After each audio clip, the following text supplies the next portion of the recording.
The reason I never said that, I do. Testing 1, 2. You can hear it? Go.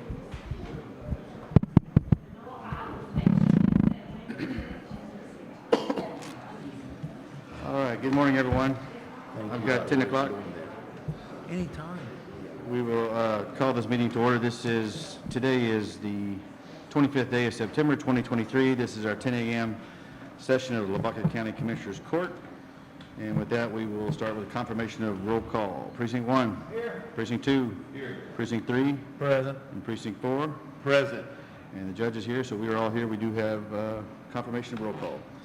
With that, we will start with our invocation and our pledges. And I'm going to ask Precinct 1 Commissioner to lead us in our invocation. Lord, we are meeting today to conduct matters of business for the Lavaca County. Please guide our hearts and our minds in the spirit of fairness and right thought and speech.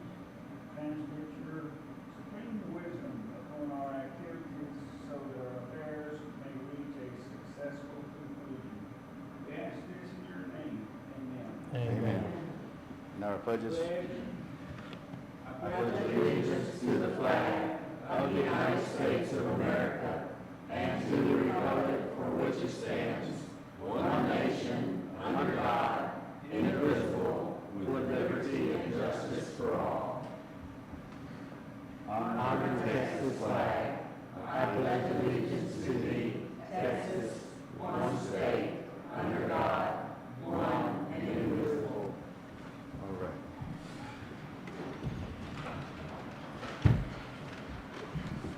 Again, thank you everyone for joining us today, and whether you're attending here live in the courtroom or watching live from the convenience of your computer or telephone or a phone or watching some other time, we appreciate your attentiveness and participation in our county government.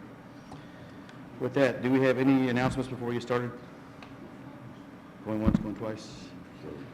The only thing I have to announce on behalf of the Great State Republicans Party, they have Sheriff Fryer speaking tonight at 7 o'clock.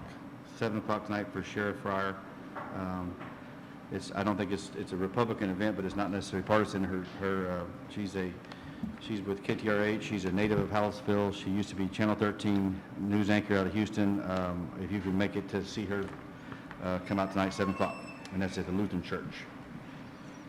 Anything else? If the Democrats have something, we would announce that too. But okay, everyone's okay. All right. If no other announcements, we'll start with our action agenda item. Item number 1: discuss and/or approve continuing the Lavaca County Fire Ban and having a KBDI briefing from the Lavaca County Fire Association. And I believe Mr. Billy Petru is here today. Chief Petru, if you want to come forward, walk us through the parameters of where we are. If you would state your name for the court, make sure.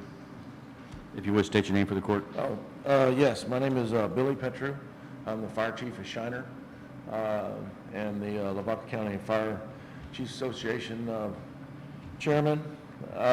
So, as everyone knows, we're still in a drought situation. We're still in a very dry situation. Although some of us have gotten rain over the past week or so in certain parts of the county, overall most of the county is still very, very dry. So in the past, we've established that we're gonna stay in a burn ban situation if we're over 500 on the KBDI index, and we are well over that, still well over that as an average for the county. The KBDI maximum average over the last 90 days, we got up to 777 on our drought index, which is extremely high. It's an extreme drought. As of yesterday, the numbers aren't out for today. As of yesterday, the minimum was 245. That's kind of in the southeast corner where they, I guess, got a little more rain down in that area. And the max right is 787. That gives us an average for the county, if you take all parts of the county, is 654.82. And that's up 6 points from Saturday, if you will, because this was Sunday's numbers. So, the average call volume for wildfires in Lavaca County for our 5 departments on average are down a bit, and that's due to the burn ban. We don't have folks out on the weekends burning and that kind of stuff. So it's helped out, and it's, you know, going to continue to help, I think, if we continue to stay with that 500 KBI index and I think extend the burn ban. I think the issue that we put on the agenda, we want to make the public aware we are still under burn ban. We have had some rain, but it's not significant enough to get us out of the burn ban. So we wanted to make the public aware. So I guess the last question, so you're still recommending stay under burn ban? Yes, we are. Okay, all right. So we are still under an active burn ban. I don't think we have to discuss or take action on it unless y'all want to ratify that with a vote, we can. You will ratify it with a vote? I mean, just, I think it's important that we stay solid on this as well. So we can sure call for it. Do we need to vote on that, or is this, or is the It would be a motion. resolution we did last time? The resolution is still in place, so I don't think we have to have a vote. And if anyone wanted to vote to come out of burn ban, you'd have to make a motion to come out. So do I hear a motion to come out of the burn ban? If not, we're still in the burn ban. They're in a burn ban. Okay. All right. So while we have Mr. Petrie at the podium, item number 2, discuss and approve allocating funds for fiscal year 2024 to Lavaca County Volunteer Fire Departments per Public Welfare Account Number 5640-6194. And again, to remind the court, is that account has historically, last couple of years, had $40,000 in it. We've moved to put $100,000 in it to give these fire departments some more support from the county side. So, Chief Petrie, do you have any recommendations for us? Yes, sir. The Lavaca County Fire Chiefs Association unanimously, we proposed that they increase the upfront funding from the $2,500 in the past to $10,000 for each department, and keep the run rate the same. If we have any unused funds, we can put that into a fund and use that, and if we have a bad year next year or something, you know, and to kind of help mitigate some of those if we do end up with a bad year, or if we need to, at some point, we're going to have to buy some wildland gear and some other things like that, so we can use some of those funds for that. And there was a lot of discussion, I guess, on our side about whether to increase the run rate versus the upfront funding. Yes, sir. I think it's $100. No, sir. So yeah, if we blow a tire, we put tires, you know, on a large brush truck. You know, it was close to $5,000. So, but yes, sir, it doesn't. But the discussion is, you know, should we increase that funding as far as per run or upfront cost? And we elected, after much discussion, to do the upfront cost, because in our business it's all about preparedness. So if we've got a department that doesn't have a whole lot of runs in a year, but they still have to be prepared for that catastrophic event or that busy summer. So that's why we went that direction. Who gets to decide the run rate? Is that? It's us. That's set by We have us. it set. That's set by the Commissioner's Court. Yes, sir. But, you know, if we're a lot of our preparedness comes from the equipment we buy, but then we also, you know, and the upkeep of that equipment is a lot of the, to be honest, this $10,000 doesn't even cover the maintenance costs of our brush trucks over the year. So, and we assume some of that responsibility and fundraising and things like that to keep us going. But, you know, it's very expensive to keep a fire department. It really is. Yes, sir. Questions? Go ahead. Is there any coordination with the city in terms of, does the city provide water for the residents? Yes, sir. The city, we derive, other than Sweet Home, they have a well at their station, but all the other departments derive their water from the city, and the city provides us water no matter where we go fight fires. The residents get a water bill from the city? Yes, I would assume so. That water system, just like Yeah, here in Alpha They have to pay for the water. Yes. Yeah, They pay for the water? Okay. I've seen it done, and, I know places where it's still being done, where you can, add $2, $10, whatever you want, on the water bill as a donation to the fire department. okay. There are small communities that do that, and it works. I mean, it raises a little money for them, and, so, I don't know if y'all did that. No, sir, we do not. And we're in a little bit different than most counties. We don't have a water district in the county, so there's really no way to recoup that so the citizens of the cities are already, I guess, paying for that water. So the water that would be used in the county would almost be like double taxing those folks in the city for using it in the country. I don't know, we'd have to work through that. I'm not saying that that's something that's not, that can't be done, but at this time, no, sir, we don't do that. I think one of the things you do, though, is that you do educate people as to the fact that it's not free. It's not free for Absolutely. fire services. Fire Absolutely. services they're not, and you volunteer. I mean, most of it is done as a result of your willingness to expend your resources, your time, your energy, your talents to do that. And so you give, and so what I'm talking about is not, a tax. It's not mandatory, but it's voluntary. Okay, And so, it's just a box on the paper.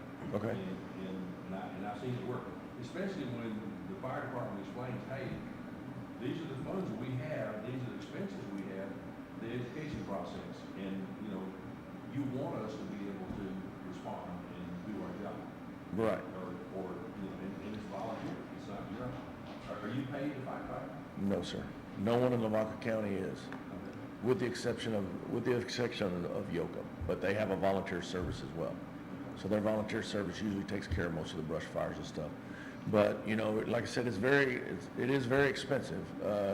I've done a study in the past and last year, and it's to the city council in Shiner, and it's $1.8 million to have a full-time fire department in Shiner. Now, if we do it everywhere in the county, it's everywhere you have a station, you're looking at about $1.8 million. Well, in my estimation, y'all do an incredible job, based on the limited resources that we have. I'm grateful that we have an opportunity here to, be a bigger part of that. We need to be a bigger part of it, because it's important, and never more important than what we see now. Right. In terms of what the weather conditions are, and what it's doing to, your potential risk. Yeah, the fire service is always changing. Our tactics change, our equipment changes. Right now, we're pretty much everyone in the county is running on low pressure SCBAs. I've heard some chirping that is going to go away in the next 3 to 5 years. So if that's the case, just in Shiner, we're going to probably have to spend about $500,000 just on breathing apparatus. So countywide, you're probably talking $2 to $3 million to replace all of those. And that's a critical piece of equipment. We can't go into a house, we can't fight vehicle fires without those apparatus, because we have to be able to breathe. And everything we have in our homes now puts off phosgene, cyanide. When they burn, they put off terrible gases. So, And I think we're in an infancy stage with the new Fire Chiefs Association, and then coming back with ratifying what we're doing here with the city councils and having some joint meetings with each city council to see where we're at. We're trying to bridge the gap with some funding that we've probably been on the low end for many years in the county, and the bulk of these runs that these guys are doing are out of city limit runs. Mm-hmm. So we're trying to help out where we can, especially the growth right now that it's happening in Lavaca County is in the county, not in the cities necessarily. So we're trying to do our part. So I want to clarify a couple things. I think we've talked, Billy, before the meeting. You guys are recommending a $10,000 allocation at the start of the fiscal year. Yes, sir. So that's $50,000, and then continuing with $100 per run. yes, sir. What I would like to see is, and I want to ask our auditor on this, if any unused portions in this next fiscal year that they didn't use, can we hold those back for the fire department in another fund for another day? Well, instead of rolling it, in other words, this next fiscal year, if they didn't use all their funds, it would roll over to the general fund.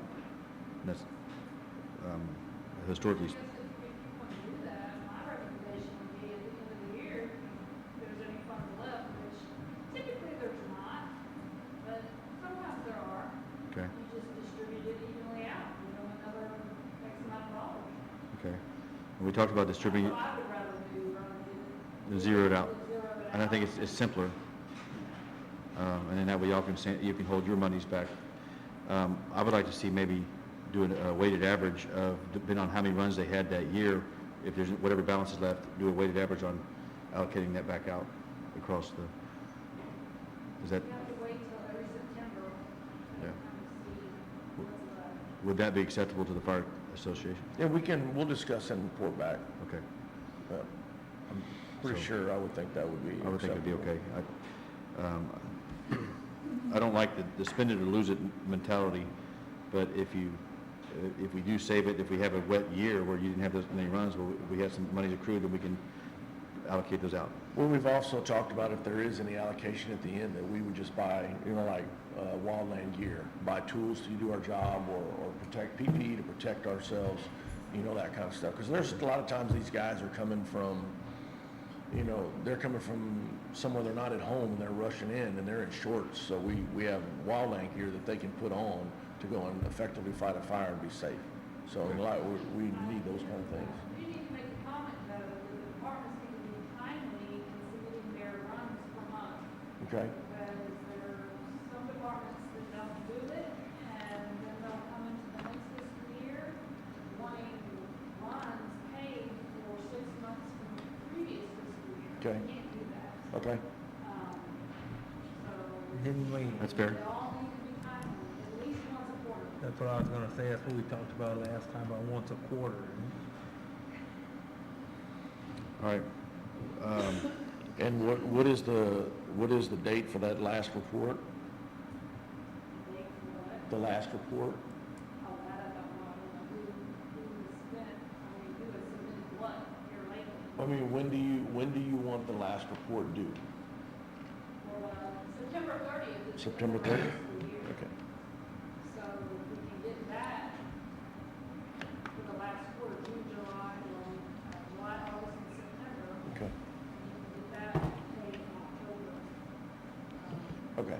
That'll go into the next year. Okay. Thank you.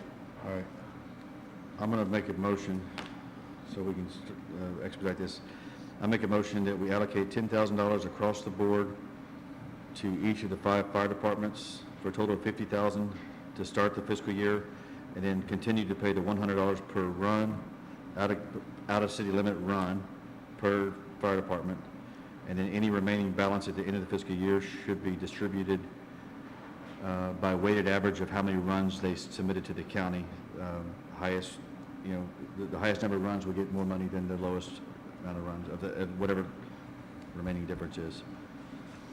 Can you indicate that you want that part of the record? You got it? She's got it. She says she's got it. All right, so that was my motion. Second. Motion made by the judge, seconded by precinct 1. Any other discussion? If not, all those in favor say aye. Aye. All those opposed, same sign. That motion passes. All right, Thank thank you, you. Mr. Betcher. Appreciate all y'all do. Item number 3, discuss and/or take action on quitclaim deed between Todd A. Rame and Lavaca County Precinct 1. That's out of Precinct 1, and that's found on page 1 of your packet. That is a quick claim deed that was initiated in 1973, and I'm really not sure what they're asking for. I'll have to word discuss, not take action. Okay. I think this is the first thing they presented. Their attorney asked if they should be here today. I said it wasn't necessary. Kyle Denny was not feeling well today. He was going to speak up on this, and he is not here. What we were going to do, and we can probably end up tabling this, but if we proceed with if we want to proceed with the quitclaim deed, we have to vote to proceed. And then that, it's not saying we approve the quitclaim, we would vote to proceed and then proceed with the public notices that are required. if we're ready. If we're not ready, we need to table it till we are ready to vote whether to proceed or not. I read through the quitclaim deed, and it looks like I think it's 7 pages in total.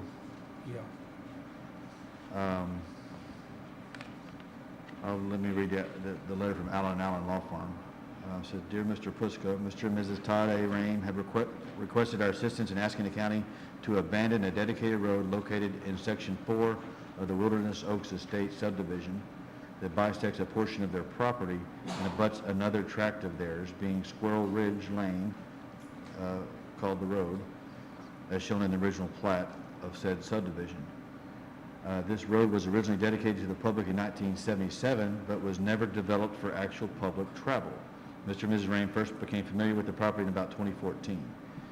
So basically, that road was dedicated to Lavaca County, and then it never really got developed, and this couple owns the land all around that particular road, so there's no reason to have that road anymore.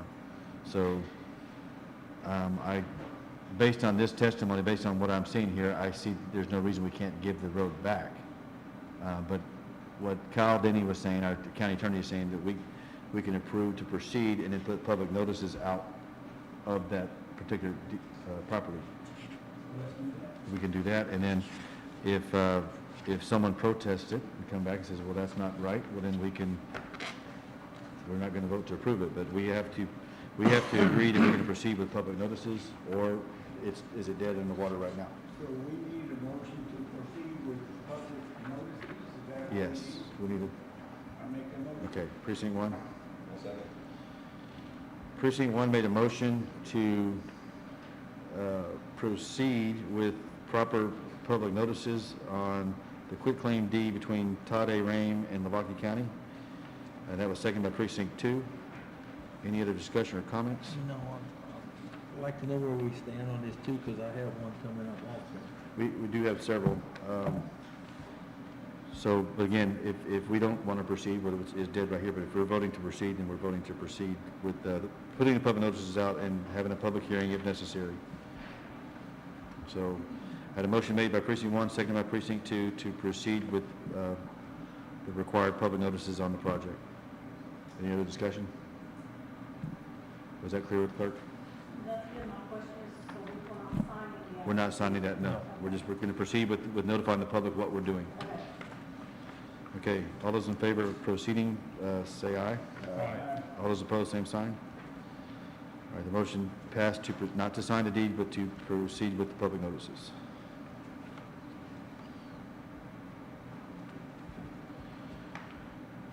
All right, item number 4, certification of salaries for Lavaca County officials, employees, and Lavaca County EMS for the 2023-2024 fiscal year.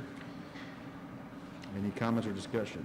I'll make a motion that we certify the salaries of Lavaca County officials, employees, Lavaca County EMS for the 2023-2024 fiscal year. Okay, motion made by Precinct 4, second by Precinct 1. Before we take a vote, I will make a comment. Frank Fisher brought it to my attention this morning that why are we singling out the Lavaca County EMS and not the Lavaca County Sheriff's Department or anyone else? It's probably because this is the way we've always entered this line item on the page, but Lavaca County EMS employees are employees of the county. So basically, this line should have read certification of salaries of Lavaca County officials and employees for the 2023-24 fiscal year. Anyone opposed to No? changing that? So if so, I would ask y'all to reconsider the motion with striking that, but just saying certification, put it this way. It should have read certification of salaries for Lavaca County officials and employees for the 2023-2024 fiscal year. Do I have a motion to change it to that? I'll make that motion, Okay. amend Then that motion. amend my motion. Well, I'll second it. Okay. Motion was amended by Precinct 4, second by Precinct 1. Oh, Precinct 3, I'm sorry. Second by Precinct 3. It's okay. He said he did. All right. Motion made by Precinct 4, second by Precinct 3, to approve the salaries for Lavaca County officials and employees for the 2023-2024 fiscal year. Any other discussion? If not, all those in favor say aye. Aye. All those opposed, same sign. Motion passes. Again, the budget was already approved. This is just now how it was all broken down. Item number 5, proclamation declaring the week of October 3rd through 9th is 2023, October 3rd through the 9th, 2023 is National 4-H Week. That's found on page 13. And I will read that motion before we approve it. Would you like me to read it for you? Or- That would be fine. Okay. We'd like to tell you a few things, if that's okay. Well, let's Okay. tell us a few things first. Okay, so National 4-H Week is an event we come for every year, but we want to report on our 4-H program and start by thanking the Commissioners Court and the community at large for continuing to support our program. I'm Natalie Kinesick. I'm considered the 4-H coordinator for the county. I'm the county extension agent for Family and Community Health. This is my coworker Shannon D. Forrest. He's our Ag and Natural Resources agent. Every year we pull together some statistics about our kids and what our 4-H program is doing. And this past year, 4-H year, we had 406 4-H members. 396 of those participated in some type of educational program. There were 208 additional kids who were involved in school enrichment programs, and 128 adult volunteers who took the time to identify themselves as volunteers. Our numbers of volunteers are much greater than that to pull off all of the events that the kids participate in. We have had kids serving in state and district level leadership positions. We, this past year, had 2 young ladies who represented us at national level events and one who went on international trip. We've had roughly 50 kids who participate in the photography project, about 50 kids who participate in foods and nutrition. The rest of the family and community health related projects like fashion interior design have about 20 to 30 kids who are participating doing something. Shannon can speak on our ag side of things and shooting sports. You bet. I echo what she says. Thank you very much for the support of the Commissioners Court. Probably one of our most visible activities that we have, would you agree, is our local livestock shows. We had over 300 kids participate in our local livestock shows across the county. You know, we don't have a county show, so we have 5 shows. So anyway, it's all good. Major livestock show entries 29. We do a lot of clinics to help these kids throughout the year with their project work. One in particular that we're kind of proud of that I think is extremely appropriate for this day and time that we live in, and that's shooting sports, to teach responsibility and education on the handling of safe firearm handling and stuff. This year we've had 110 between this spring and this fall's session that have participated in that. A lot of beginners. I love the beginners. When I go out there at Apples Hill, and I like to see them from, it's a 6-week deal. I like to watch them on the first week, and then this is the last week, and they really stepped up. Incidentally, from a national standpoint, we did have one kid represent us at the National 4-H Shooting Sports Games in Nebraska, and the Texas state team, so we're real proud of him too. So good program. I'll also mention too that our office manager Jennifer Stefik is here as well, and the program would not operate on a daily basis without her, and we appreciate that the court continues to help us provide that. And so. Thank you very much. We appreciate what you do. So let me read this proclamation. This is National 4-H Week proclamation. Whereas Lavaca County is proud to honor the Texas 4-H Youth Development Program of the Texas A&M AgriLife Extension Service for 115 years of providing experience-based education to youth throughout the Lone Star State. And whereas this admirable program, which seeks to provide a learning experience for all youth through their head, heart, hands, and health, helps young Texans to acquire knowledge, develop life skills, and form attitudes to enable them to become self-directed, productive, and contributing members of our society. And whereas the program has more than 550,000 urban, suburban, and rural youth participants ranging in age from 8 to 18 come from diverse ethnic and socioeconomic backgrounds and truly represent a cross-section of the state.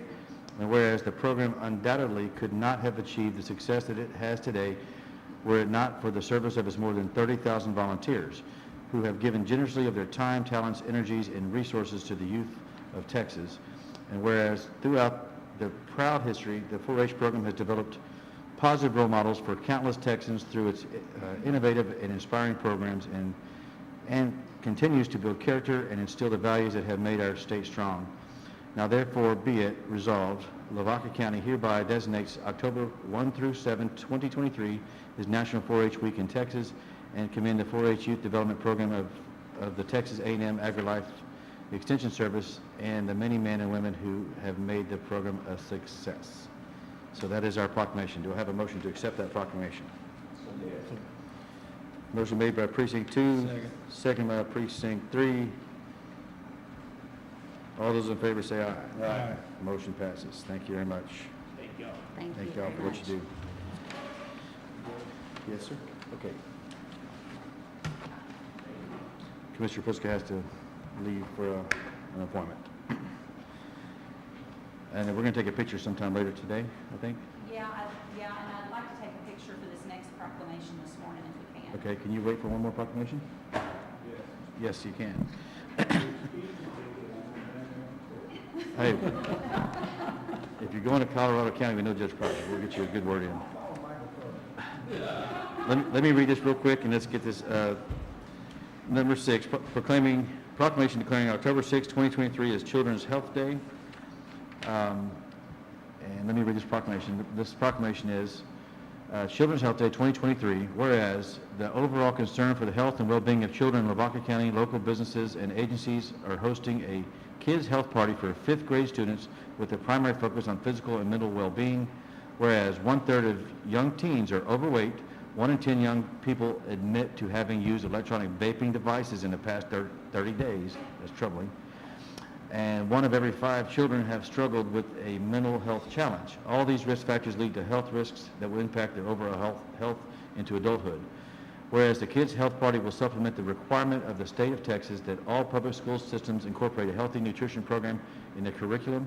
And whereas the objective of the events will be to help students learn to prioritize their overall health and well-being by focusing on nutrition, physical activity, mental health, and overall healthy choices. Therefore, I, Lavaca County Judge Keith Mudd, hereby proclaim October 4th, 2023 as Children's Health Day in Lavaca County and commend this observance to all our citizens. Do I hear a motion? I'll make a motion. Second. Motion made by Precinct 4, second by Precinct 3. Any other discussion? Do you want October 4th or do you want October 6th? Ooh. What date is it? It's the 4th. Yeah. Was there a mistake on the proclamation? Yes. It's on the Yeah, okay. Make a note, it is October 4th. Okay. We're going to let you speak in just a minute on that more, but I had a motion by Precinct 4, second by Precinct 3 to make October 4th, 2023 as Children's Health Day. All those in favor say aye. Aye. All those opposed, same sign. That motion passes. Let's take a quick take a picture real picture. quick, and then we'll let you discuss some more. I gotta get Commissioner Precinct 1 out the door. Want to stay here? Yeah, you squeeze in here. Want to stay up here, or yeah, we'll do it later. Do it.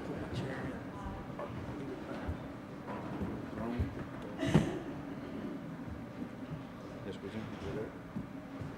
I'm a little short.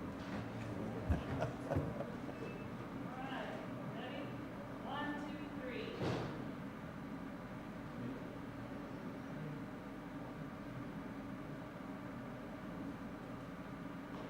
All right.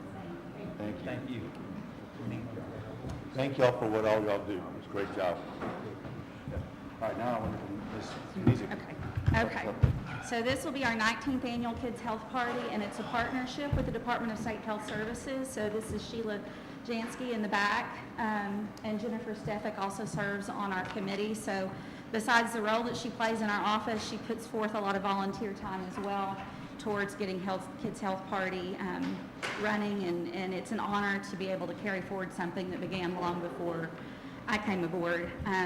But in Lavaca County, it's important to know that 16% of the children under the age of 18 live in poverty. These are numbers that come to us from the Census Bureau. There is an index, it's called the Food Environment Index, and that scale is a 0 to 10 scale based on the percentage of population that is low income and does not live close to a grocery store. We're at a 7.9. 10 is the best, and so it's not a terrible number, but just, understanding that if we've got kids who are living with a limited income, you think about our small communities that we have in Lavaca County, it's not so easy to run to the grocery store if there's not any gas money. And so then the food choices become limited to what they can go and get at the convenience store or a discount store in our smaller communities. And so helping our kids understand how to make healthy choices is a really important part of Kids Health Party, and really where it began. 17.1% of the population of Lavaca County that's under the age of 65 is uninsured. And so as far as health insurance goes. So Kids Health Party has a lot of local and area support, and we would not be able to pull off the event without that. We feed the kids during the day, along with giving them 10 20-minute educational sessions. This year's sessions are mindfulness, kickboxing, the dangers of vaping, the importance of protein, the importance of dairy, how to make healthy snacks, ATV safety, the importance of balance and exercise, an obstacle course, and hand washing. At the 18th Annual Kids Health Party, there were 60 volunteers involved that reached 326 students. This year, it'll be closer to 340. Those numbers vary every year. Last year, for that Kids Health Party, the generous donations that we received totaled to $6,595.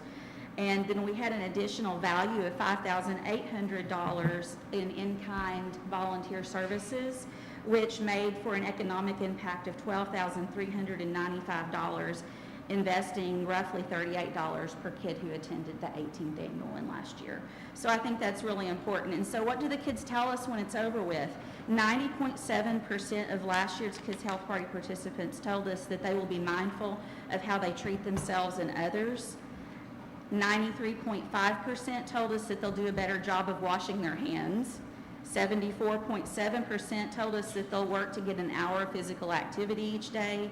82.8% will choose healthy snacks, and 77.7% will encourage their family to make better health choices.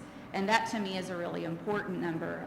The 4-H program actually began as a way to reach farmers and teach farmers new practices, because kids are more willing to adapt to change and they can take it home to their families. And so 4-H is working through Kids Health Party as well. So we're pleased to have your support for this event again this year, and we're coming close to our 20th year.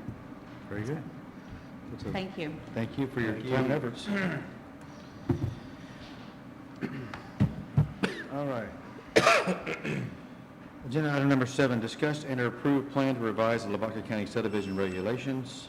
Again, I added this to the agenda, and there's no attachments. It's a time for us to discuss how do we want to proceed with going back through a review process, making some changes, and therefore timelines of all of this. And I'll turn it to the floor, open for discussion. We need to come up with a better set of guidelines, so we can get out of all these subdivision exemptions between family members, or if somebody just sells 5 acres of their property to their buddy or something like that, where it's just a simple form they fill out in the process where it doesn't have to come to court. Okay. And I know if we have talked to one engineering firm that would kind of help us revise these. And I'd like to proceed with trying to simplify it. And the engineering firm Doucette, it was Doucette. Since they met with us, they've been bought out. It's no longer Doucette. They did reach out to me last week to see when we wanted to maybe get them to come in.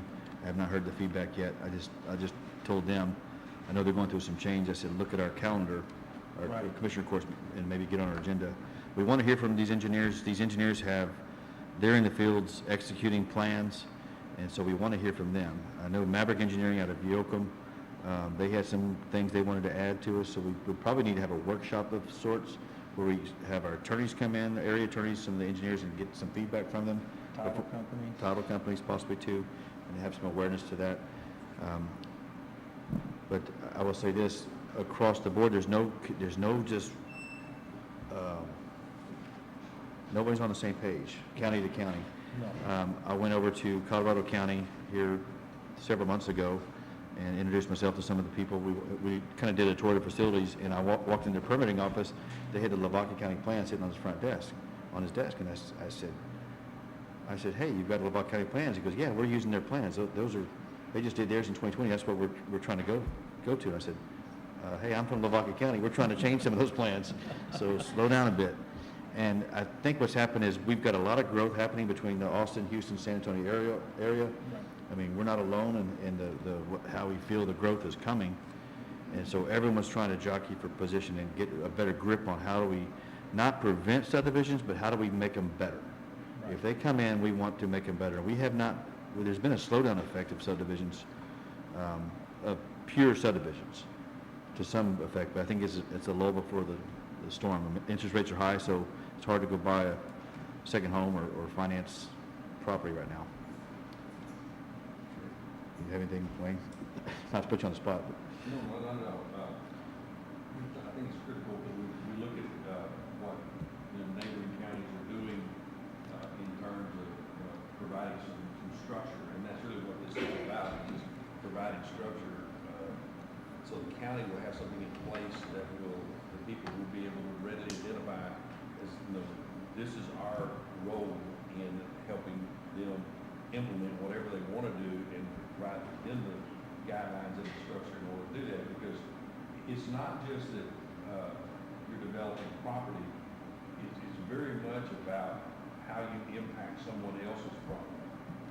And I've been working on a case with some of my constituents about someone altering the structure of their property, which creates flooding on their neighbor's property, and it's not good. And so I say that because as a county, we have to have the ordinances in place that allow us to provide guidance and direction and protection for everybody involved. And it's not simple, as you understand. There's nothing simple about it. And so we have to be able to provide that, and if we don't, we're going to be steamrolled by people coming in here and being able to do exactly whatever they want to do. And so at the last Texas Association of Counties meeting, it was a legislative update, and I took notes of what State Representative Todd Hunter, he's the chairman of the State Affairs Committee, he's from Corpus Christi, fine fellow, but he made a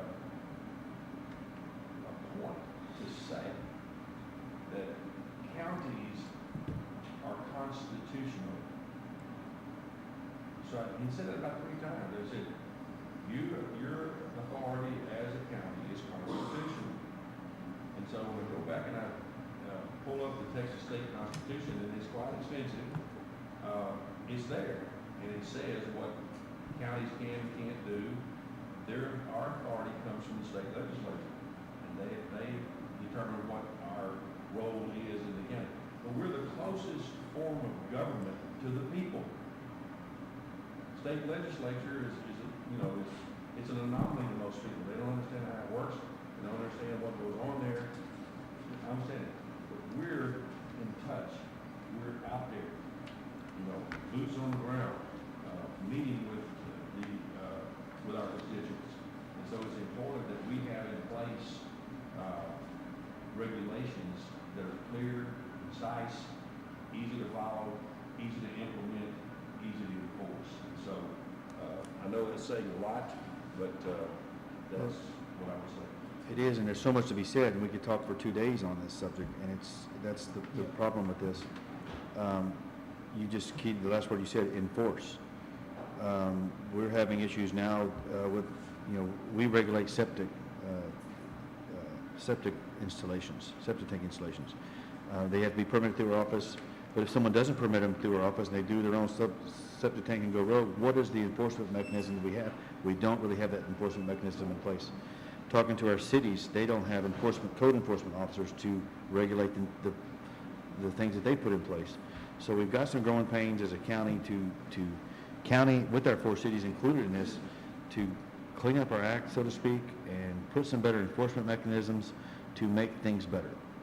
And if I have to pay for my septic tank inspection, and I did just put one in, if I have to put a septic tank in and pay for it, well, my neighbor should too. Same thing when you go with property taxes. If I'm going to pay property taxes on my property, well, my neighbor shouldn't be skirting issues trying to get out of theirs. We should all be treated equally and fairly, and so we have to have some kind of enforcement mechanism. So I think when we go into this next subdivision phase, enforcement is going to be an issue, one of the primary things that we need to look at. And I'm going to talk openly about it because I think we should. Out of the conversations that we've had with our engineers, they keep telling us fire marshal and fire code is the way to regulate some of the issues that we need to regulate, especially when it comes to major arteries and not having the right easements to a subdivision that wants to come in. And so they want to come present to us and maybe explain some of that. I'm not versed in that yet, but I do think that's probably where we're heading, and probably where the county can help out eventually with the cities as well, as having some umbrella policies from county-wise, or some enforcement mechanisms in place that are affected county-wide. Yeah, I think too, I just want to say, right now, what happens is that anything that pretty well goes on in the county, the sheriff's department gets a call, and then the sheriff's department calls us and says, hey, there's something going on. So that's usually the pipeline and how that works. And so last week, 10 days ago, we had a tractor trailer that was stuck on top of a railroad track. And it's an active railroad track. And so we had to scramble, we get a call from the sheriff's office, and hey, we got a tractor trailer over here, stuck on a railroad track. And so we have to, stop what we're doing and make haste to get the equipment necessary to, dislodge this, tractor trailer full of oil, off of a railroad track. And so those are the kind of things that right now we use that word to us is going to come, from the sheriff's department. We're going to know. So, and then I think Greg gets that call too. You get everything from cattle out on the road, to, you name it. Anyway, there's a lot to it. We have growing pains and need to address them. It wasn't our project. I believe the city of Houseville, they had a project. I want to touch on that because we have nothing to do with the city of Houseville's trailer project that was a major discussion. But you've got someone that was trying to put 110 trailer homes on 18 acres. Oh, buddy, that doesn't sound good to me. Too many people in one spot. You had, average 3 cars per house or 2 cars. Two cars. Gotta have the infrastructure. You got 900 cars parked on 18 acres, plus the roadways and everything. I don't think that made sense. I think the city rejected that. Didn't follow suit, but our county road was affected because they would have to come out on our county road. And we need to go back to our engineers to discuss how or what could we have contributed to that project or prevented the project based on, hey, the artery's not big enough for that kind of traffic. We need to be more in line with our cities as well. And so we're slowly working on that. I'm only in the office this is 9 months, almost 10. We've had several discussions with our city councils about kind of working together. What do we all need to be on the same page on? Subdivision regulations, ordinances, and permitting processes. We need to be on the same page.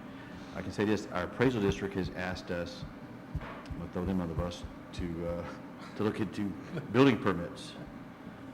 So they can be more aware of who's building what and where, and so that they can get taxed appropriately. Again, if it comes to, if I'm gonna pay taxes on a house, well, and my neighbor's building one, they should have to pay too, you know? And so everyone should pay their fair share. But I think for the sake of today's argument is number 7, discuss and approve plan to revise the Lavaca County subdivision regulations. What do we want to do from here? Where do we want to set the next dates? Do we want to meet with some engineers and have a group meeting with I would some like to get stakeholders? together and put some kind of workshop together. Do we want to do that as a part of Commissioners Court, or do we want to do maybe a separate special workshop or I think we session? could do a special session. That way, who wants to be there, cares about it, can come. Yeah. Okay. All right, well, I'll work on that. I don't know, I would like to be prepared for that, so if we set that date with the court, I don't know if we want to set that date now, Let's just kind of huh? see what happens. Yeah. See what happens, okay. October is gonna be pretty busy. October is busy. Yeah. Well, I think I want to make sure we have ample time to read our own regulations and mark them up how we all, 5 of us, think that they need to be changed or what needs to be changed. Give us some time to read some other area plans. I know Pat Davis out of Gonzales sent me Caldwell counties. He likes Caldwell County's language. I read most of it, it's pretty So good. y'all have read some of that already. And I think we need to just keep working on it, keep fine tuning it, and probably adopt every 2 years we go back and look into those plans and make sure that A, we understand them, B, what do we need to change, if any. So, all right, so no dates right now. I can ask you individually, we set that later? Yeah, we can set that and talk, Okay. bring it out in the next. But I would like to take some action before now and the end of the fiscal, between now and December, if possible. Right. You agree to hold a workshop and a date to be determined based on the calendar? We can do that. We'll do that. Yeah. You want to make that a motion? Make that a Kenny, I think, Kenny, Okay. and I'll second it. What was the motion, Kenny? Do what? He's asking, we can agree to meet in a workshop to discuss Yeah, subdivision I'd plans like to at a make date to be determined Make later. a motion to, get together at a later date and, have a workshop with, locals to see how we could. With area stakeholders and area engineers. locals. Okay. Motion is made by precinct 3 to set a future date, TBA, to have a subdivision workshop with area stakeholders and possible area engineers at some other date in the future. Date to be determined, seconded by precinct 2. All those in favor say aye. Aye. All those opposed, same sign. Okay. So we will set a future workshop date. And hopefully I'll try to set it where we can announce that in Commissioners Court next time, so it'll be at least 3 weeks from now.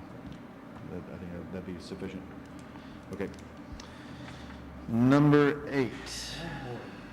Discuss and approve lease purchase agreement between Anderson Machinery and Lavaca County Precinct 3 for 2016 Freightliner Model M2-106 4,000-gallon water truck with a VIN number of 3ALHCY2GDGT8303. 8303. Basically, what I do, I have an 88 model and a 2007, 8 model water truck. They're both 2,000 gallons, and they take turns being in the shop all the time. And I want to do this lease purchase on this truck for $129,500, and go ahead and sell those other 2 on gov deals. But you're not selling those other ones in this motion here. On what? No, I'm sorry, yeah, but that's what I want to do. Okay, so we're just approving this one? Yes. Okay, that was, Well, then just want people to know what I'm doing. okay. Is this your motion? No, I'm gonna make it right now. I'm gonna make a motion to approve the lease purchase agreement between Anderson Machinery and Lavaca County Precinct 3 for a 2016 Freightliner model M2-106 4,000-gallon water truck. VIN number 3, Alan, Larry, Harry, Cynthia, yes, 2, Greg, Dennis, Gary, T 8303. Good. Do I hear a second? Second.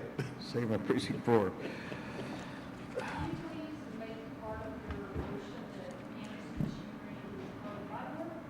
Oh, yes, and Anderson Machinery is part of my board, so we will not have to go out for bids. Gotcha. All right, anything else?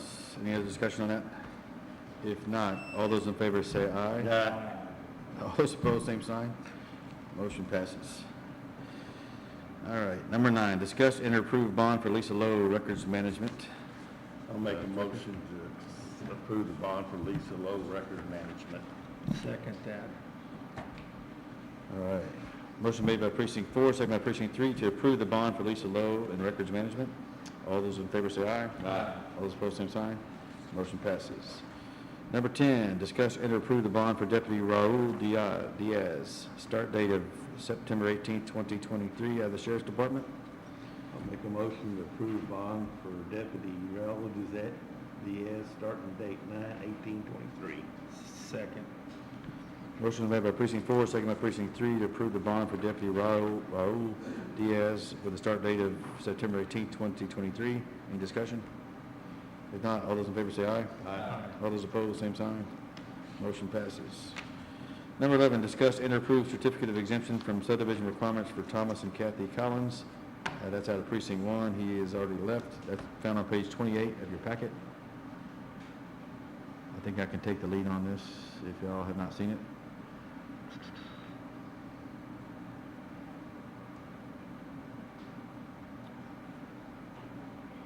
This is off of County Road 136A.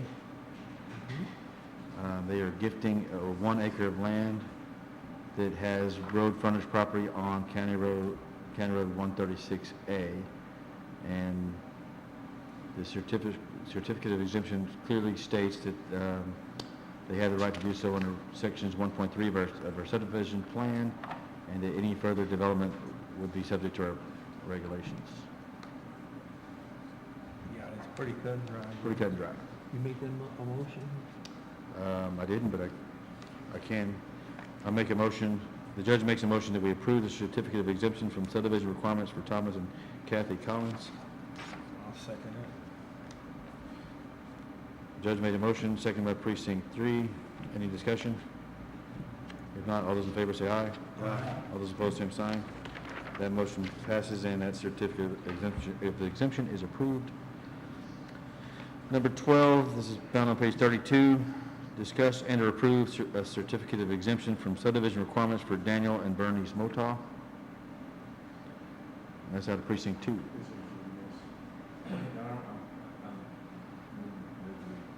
and approve the certificate of exemption for Daniel and Bernie's Motah. Okay, is that a motion to approve? The motion to discuss and approve.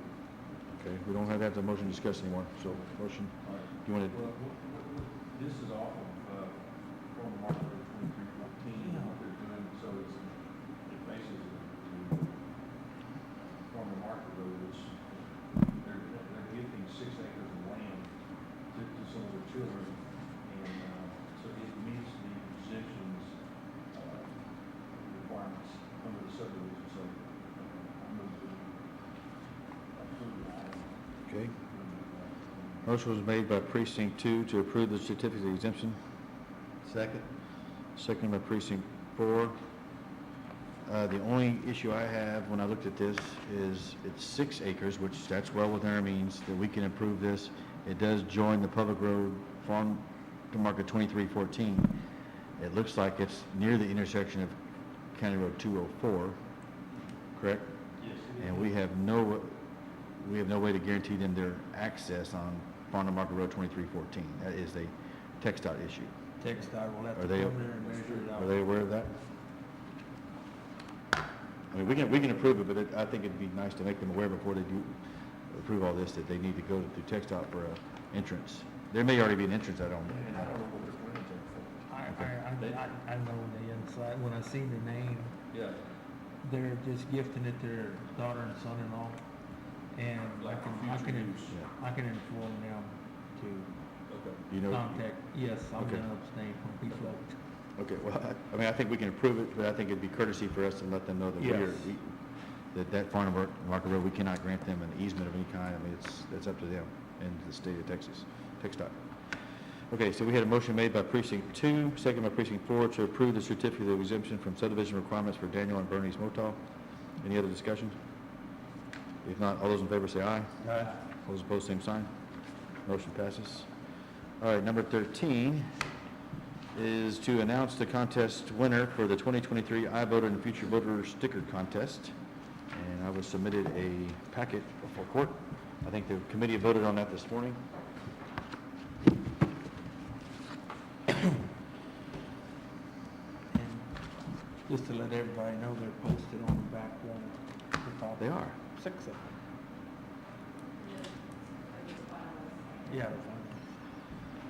Amy, you want to come say anything about the program? We just announced- Okay, no coughing fit.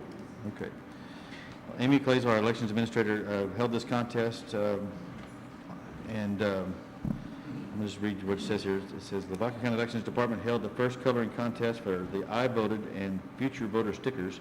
The winner of each category will be featured on the stickers the Lavaca County voters will receive when they leave the polling stations for the 2023 and 2024 elections.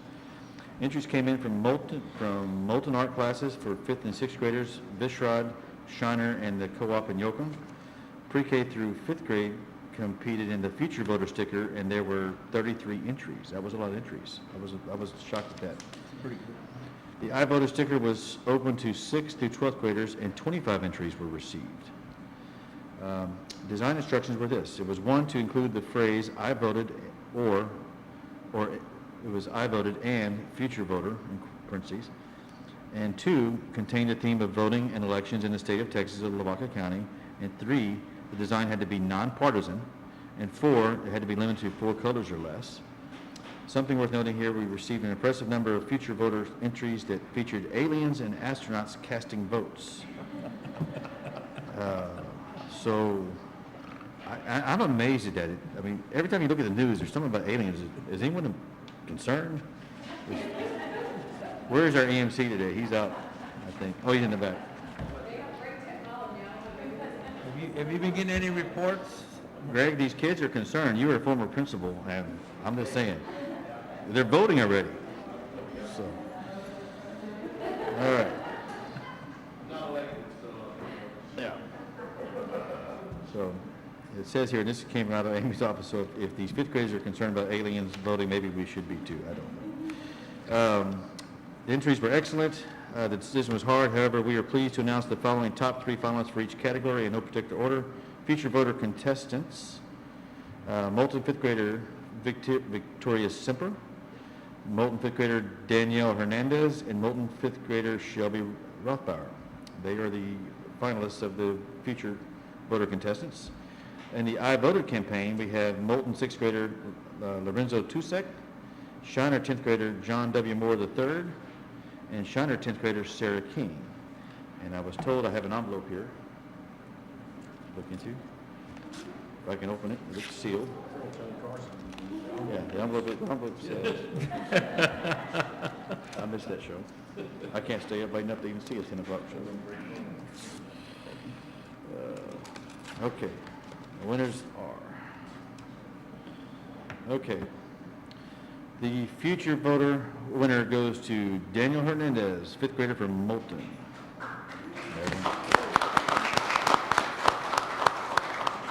And the I Voted winner out of Shiner, Texas, 10th grader John Moore III. All right. So Amy had it here. She said, we'll have the 3 finalists from both categories printed in the Lavaca County newspapers. The contest winners and all of the entered drawings will be displayed at the Lavaca County Elections Department booth at the Kalachi Fest this coming Saturday. And we want to thank everyone for participating, and it's wonderful to see these kids participating and knowing that voting matters. So we appreciate it. And maybe we can get a picture sometime later, or if they'll maybe even come to the Kalachi Fest booth. Yeah. You want to do that now, or you want to get these kids to come up later?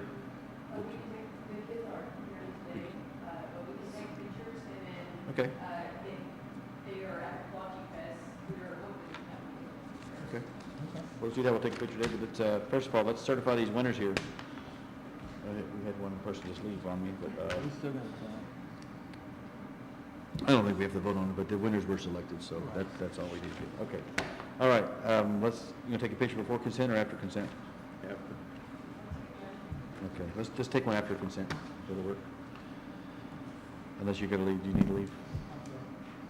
Let's take a picture now. We'll take a picture now.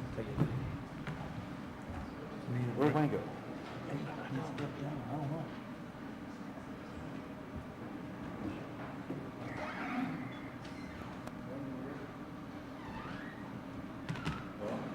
Wayne just left. Oh, that's fine. I guess we need a, Wanna come down here? Let's go down here. oh, no, we can go down there and they can hold them. Okay. Oh, man, I'll get it.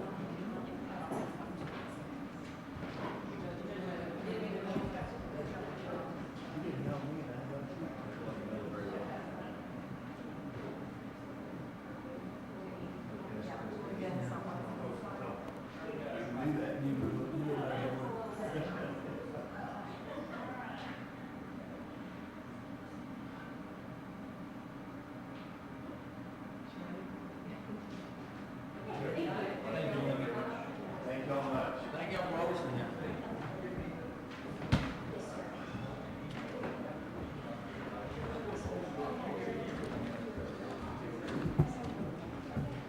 All right, we still have quorum in the room. Do we have a motion to move into consent? So moved. Second. Motion by precinct 3, second by precinct 4 to move into consent. We are now in consent, and our microphones will go off while we're in consent.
All right, we're back live. We're out of consent.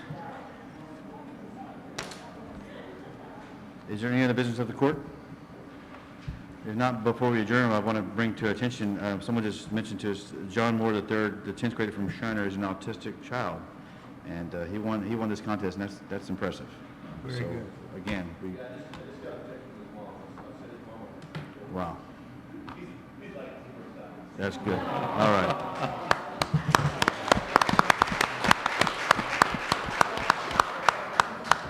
That is awesome. All right. With that, no other business of the court, I'll entertain a motion to adjourn. So moved. Second. Motion made by precinct 3, second by precinct 4 to adjourn. All those in favor say aye. Aye. We are adjourned. Thank you very much.